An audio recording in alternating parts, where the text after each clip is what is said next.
Mežāres pagasta biedrība Elpas izveidojās 2013. gadā un iesākām ar nelieliem projektiem, bet ar to bija par maz.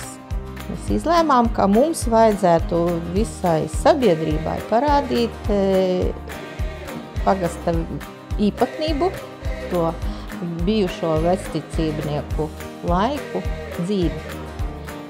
Un tad mēs izveidojam projektiņu par muzeja telpas izveidi. Sākām aptaujāt vietējos iedzīvotājus, aicināt piedalīties ar savām senlietu mantām. Līdz ar to īstenoja savu sapni, var teikt, izveidoja muzeja telpiņu, kas var pastāstīt par vecticībnieku dzīvi.